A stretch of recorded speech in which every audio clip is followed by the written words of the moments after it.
The thunder of engines rolls across the valley. Deep, metallic, desperate. It's winter, 1943. Italy is burning.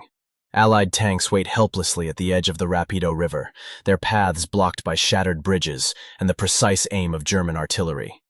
Each attempt to cross this waterway has ended the same. Men killed, machines burning, the river swallowing another failed assault. But tonight, under the moonless sky, a different kind of weapon is being carried to the front. Not a gun, not a tank. Just a collection of steel panels, bolts and pins, packed into wooden crates and dragged by hand through the mud. The soldiers who carry them don't look like heroes. They look exhausted. They've been told to do the impossible. Build a bridge, right here, under fire. Orders whisper through the dark. Get it up before dawn, or the tanks die here. With numb fingers and chattering teeth, the engineers begin. They slide the panels together, one by one, like pieces of a child's toy. Each clang of steel draws another burst of machine gun fire. Each minute feels like an hour. The air stinks of cordite and cold sweat. Somewhere upriver, a shell hits home. Men shout, but the work doesn't stop. As dawn creeps through the smoke, the impossible takes shape. A narrow, silver skeleton stretching across the river. The first tank inches forward, its treads groaning on metal. The bridge bends, sways, but holds. Another follows, then another. By sunrise, a full armored division is moving east, across something that looks, to the untrained eye, like a toy. It isn't a miracle. It's the result of one man's obsession. A British engineer who built model bridges at his kitchen table while bombs fell over London. His name was Donald Bailey, and his toy bridge would become one of the most important inventions of World War II. A design so simple, so brilliant, that it let armies move faster than the enemy could destroy them. A single, unassuming engineer who changed the very rhythm of war. Before the bridge carried armies, before it became legend, it was nothing more than a toy. Or at least, that's what everyone thought. In 1940, as the Blitz raged over London, a quiet civil servant named Donald Bailey sat at his kitchen table in the evenings, surrounded by scraps of steel, bits of wood, and a child's Meccano set. While other men built shelters, he built models. Small, intricate bridges, carefully pinned together, tested with sandbags, and rebuilt again. Bailey wasn't a soldier. He wasn't even a battlefield engineer. He worked in the Ministry of Supply, a man of numbers, patience, and persistence. He believed wars weren't won only with courage or firepower. They were won with logistics, with the ability to move faster than the enemy could react. But that speed meant crossing rivers, craters, and wrecked roads faster than anyone thought possible. At that time, the Allies were still relying on cumbersome bridge systems, heavy, slow, requiring cranes and weeks of labor. Every destroyed bridge became a choke point, a place where momentum died. Bailey watched reports from France, the Low Countries, and later North Africa. Each time a bridge fell, so did an advance. Tanks stranded, supply lines cut, lives lost. And so, while the bombs fell outside, he imagined a bridge that could be carried in pieces, assembled by hand, and strong enough for a tank. Not something grand or elegant, just something that worked. A structure any soldier could build with a hammer, a wrench, and a few strong arms. His colleagues thought it was madness. It's too simple, they said. Too light.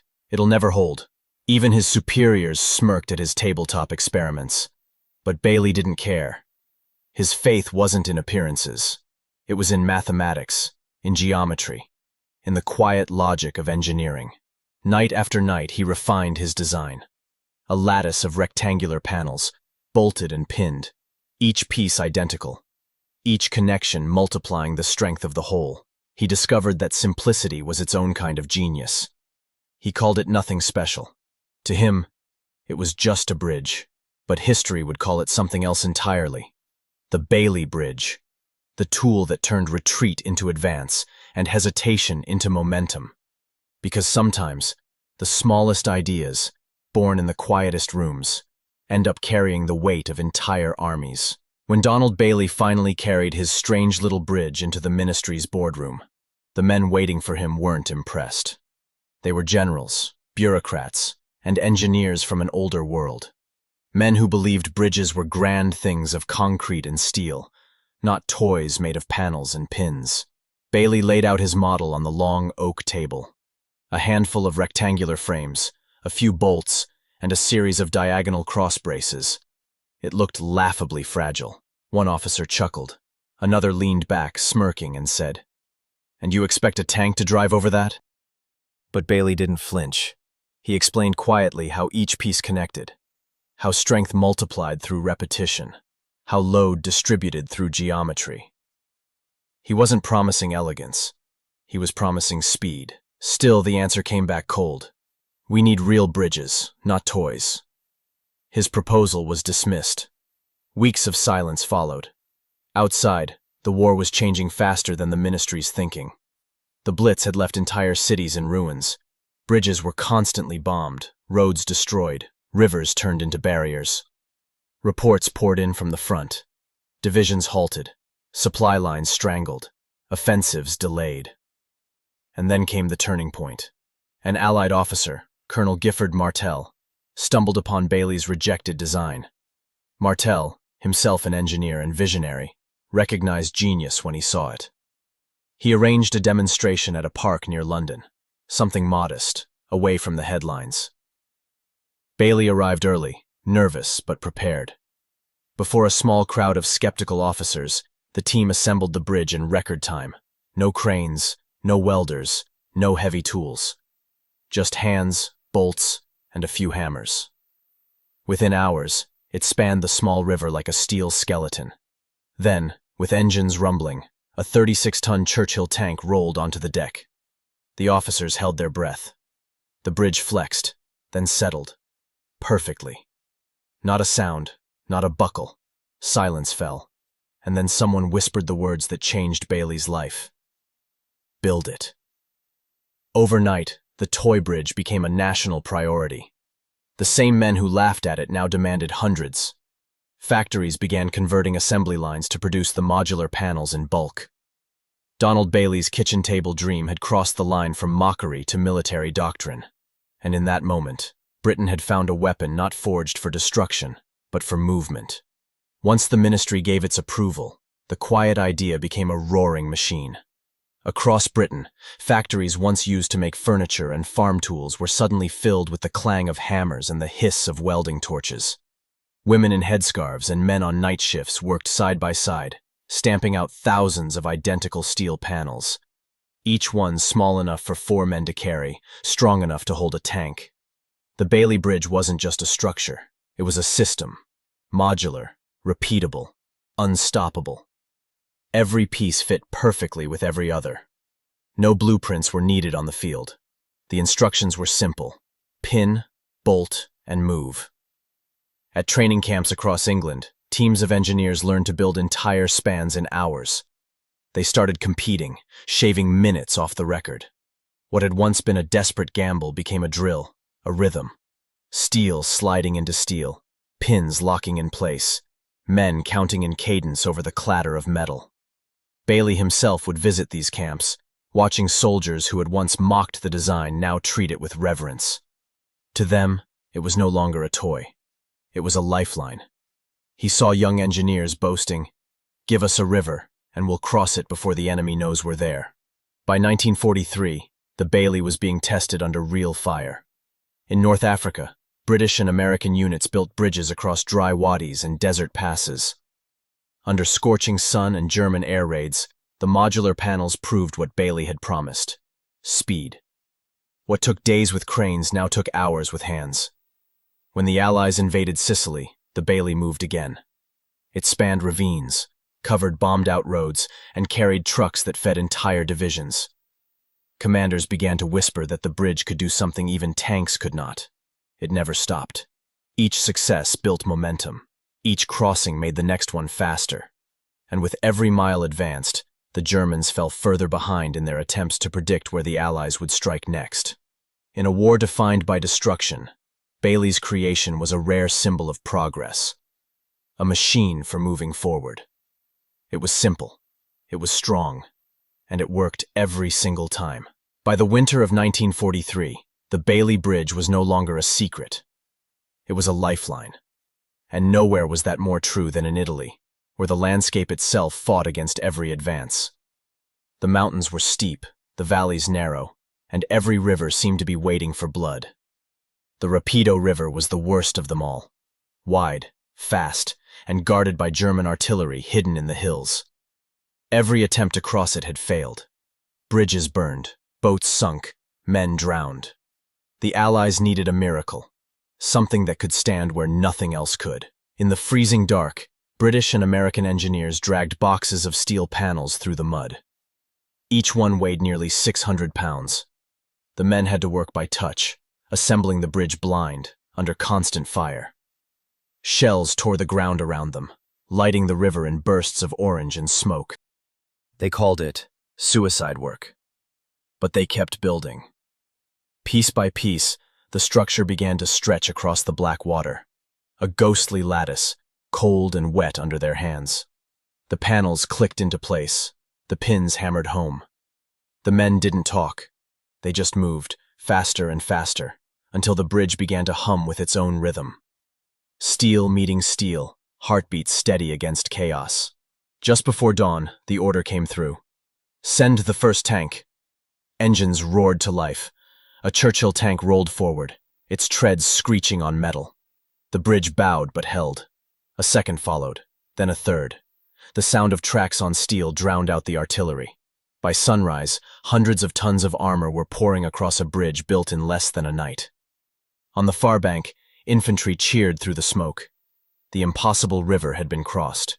The German lines were breaking. Back in London, Donald Bailey received the report. The message was short. Bridge held. Advance successful. He didn't smile. He didn't celebrate. He simply folded the paper, looked out the window, and said softly to a colleague, "Then it was worth it." His toy bridge had carried an army through hell. By 1944, the Bailey Bridge was no longer just an invention. It was a legend whispered through every Allied convoy. Wherever the British or Americans went, the bridge followed. Soldiers joked that it could walk on its own, because no river, no crater, no bombed-out valley could stop it for long. The Germans began calling it the bridge that follows the British. From the shattered fields of Normandy to the flooded plains of France, the Bailey became the quiet engine of the Allied advance. After D-Day, it proved its worth again and again. As retreating German forces blew every crossing they could find, the engineers would arrive behind them, hauling crates of steel, their uniforms soaked, their hands black with grease. Within hours, another bridge would rise. At the Seine River, Allied generals watched in disbelief as an entire span was built in less than a day. Columns of trucks rolled across, carrying fuel, ammunition, and men toward Paris. Bailey's lattice frames gleamed in the sunlight like a web of determination. Improvised, unstoppable. Even the Americans, skeptical at first, had become devoted. General George S. Patton, never known for patience, demanded more Bailey parts than his own fuel. When told supplies were low, he shouted, "Gasoline is useless if my tanks can't cross a river." Everywhere the Bailey went, momentum followed. And momentum was the one thing Hitler's army couldn't fight. His generals had built their empire on the idea of Blitzkrieg. Blitzkrieg, lightning war, rapid movement, the crushing speed of tanks and aircraft. But now, it was the Allies who were moving faster. In a single campaign, the Bailey turned the logic of Blitzkrieg against its creators. The Germans destroyed bridges. The Allies rebuilt them overnight. They bombed crossings. The next morning, they were back in place. War had always been a contest of destruction. Donald Bailey had quietly turned it into a contest of construction. And while history remembers the generals, the tanks, and the battles, it was the quiet rhythm of hammers, pins, and panels that truly broke the German line. When the war finally began to turn, Donald Bailey should have been celebrated as a hero. His invention had carried tanks over rivers, armies over chasms, and nations toward victory. But behind his quiet smile there was no triumph, only exhaustion. The war had taken everything from him, his health, his peace, his sleep. For years he had lived in the shadow of urgency, watching his bridge deployed in battle after battle, each success built on the lives of men who never came back. He had wanted to make movement possible, to help soldiers live. But he could never forget that the bridge he designed in peace had been baptized in fire. Thousands of engineers had died assembling his structures under artillery fire, building in darkness, in snow, in blood. Each new report of success carried with it a number of dead, of wounded, of men who'd paid for every crossing with their bodies.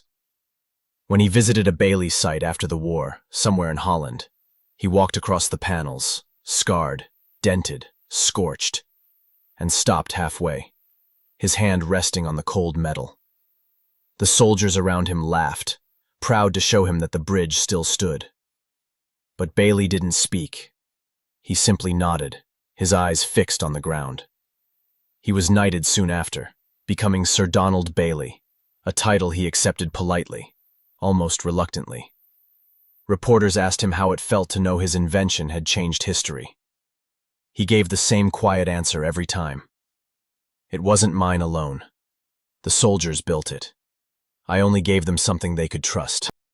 At home, he returned to his small desk, the same one where he'd first built his models during the Blitz. The same lamp, the same tools. Only now, the silence of peace felt heavier than the noise of war.